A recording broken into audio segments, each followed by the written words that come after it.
Good morning. We have a big day today coming up. We're going to be doing a day trip to Hue from Da Nang.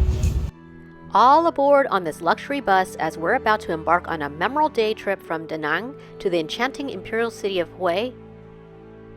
It's funny, usually we're the last pickup on these tours, but today we're the first to be picked up. So we're taking a little tour of Da Nang ourselves.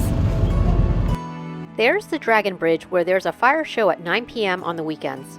Check out my vlog on Da Nang to see the dragon come to life. Before we knew it, we had left the coastal scenery of Da Nang and headed to the mountainous region on our way to Hue. In the past, you would have had to travel up the winding roads of the Khai Dinh Pass to get there. But now, we get to go through the Khai Dinh Tunnel, which is the longest tunnel in Southeast Asia at almost 4 miles. The tunnel reduces the distance between Da Nang and Hue by 12 miles and saves between 30 minutes to an hour. With that time save, that means we can see more sights on the way to Hue.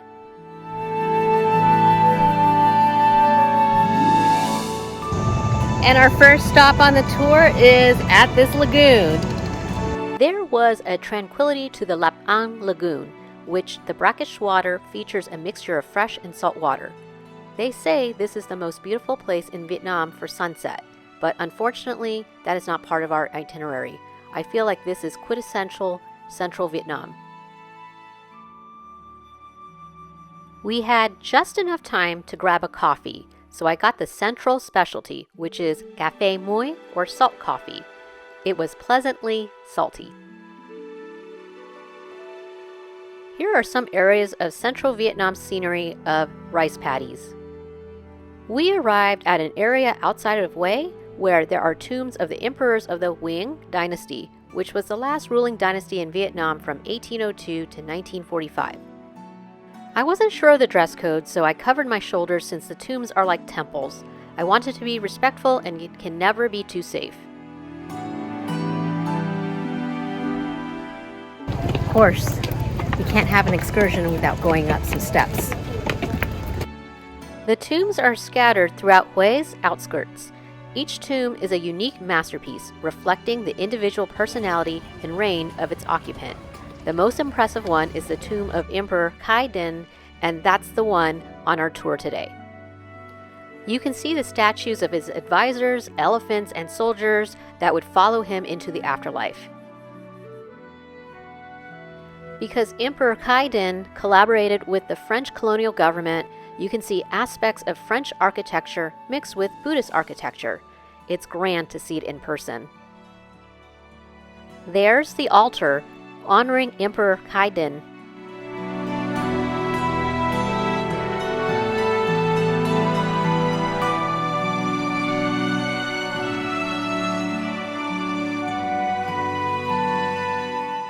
Here it is, the tomb of Emperor Khai Dinh in all its glory.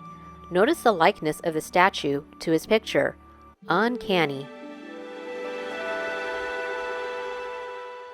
Take a moment to appreciate the intricate decorations of the tomb.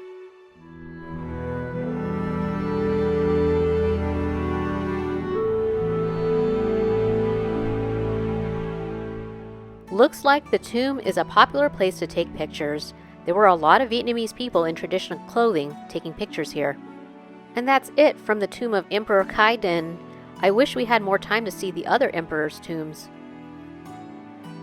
Lunch was included in our tour, so we stopped off at a restaurant nearby. The decor takes me back to the imperial days.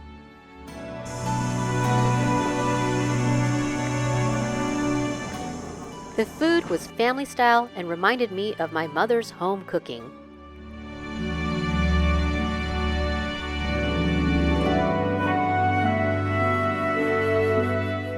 The Buddhist flag foreshadows what's next to come.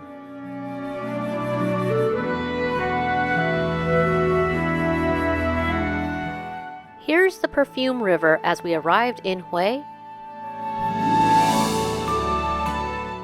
And if you wanted to wear the traditional ao dai but you left yours at home, you can buy one here so you can take pictures in it around Hue. Our journey continued to the Thien Mu Pagoda, a sacred site that's both spiritually significant and architecturally beautiful. The 7-story pagoda offers incredible views of the surrounding area. The rest of the temple was worth checking out, and we had a few minutes to walk around before meeting up with our tour guide.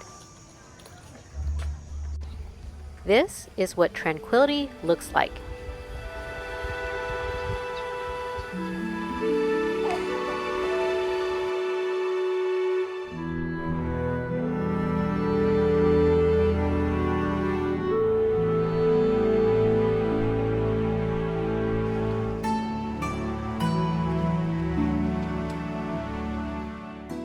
Some of the tour packages offered rides on the Perfume River, but ours didn't. That's okay. It just means we have more time to spend at the Imperial Citadel.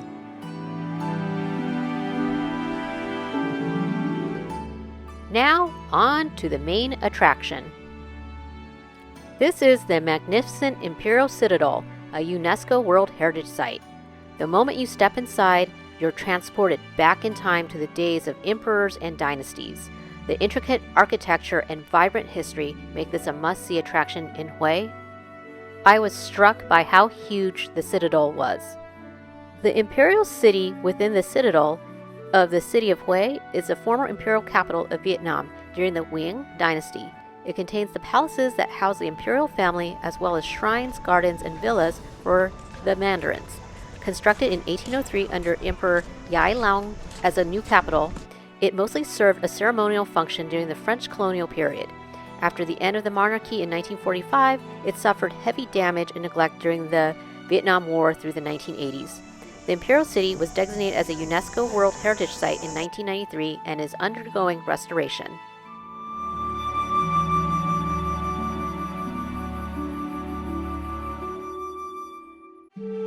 Here's a model of what the Citadel looked like at its peak. According to our tour guide, it would have taken days to fully explore the Citadel, so obviously we're not going to do that.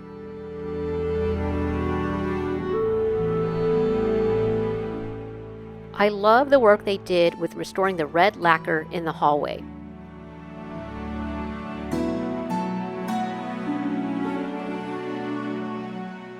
Then there's the meditation/music hall. At 3 p.m., there is an imperial music performance, and our tour guide timed it perfectly for us to see it.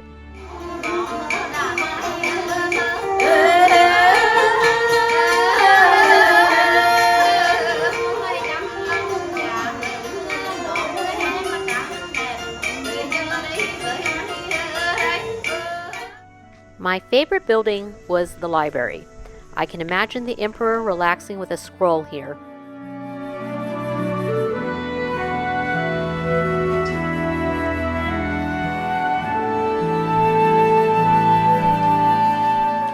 Then there was the gardens to explore.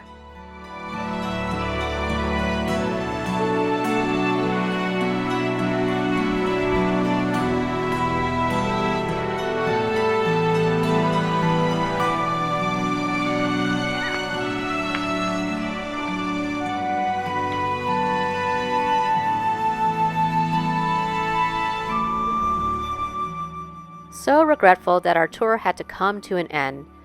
Leaving through the gate gave us one more glimpse into imperial life. Hue is a city that seamlessly blends history, culture, and natural beauty into a single day trip. Whether you're a history enthusiast, a foodie, or simply seeking a day of relaxation, Hue has something for everyone. Vietnam may not have castles like they do in Europe, but it has ornate tombs, temples, and palaces that are at the same level of splendor. Back at An Lagoon, but not late enough for the sunset. Before we knew it, we were back in Da Nang City. What a contrast the modernity of Da Nang is to the historic beauty of Hue. This was a day trip worth taking from Da Nang. I hope you enjoyed following me on my day trip to Hue, and if you did, make sure to hit the like and subscribe button for more of my travel videos.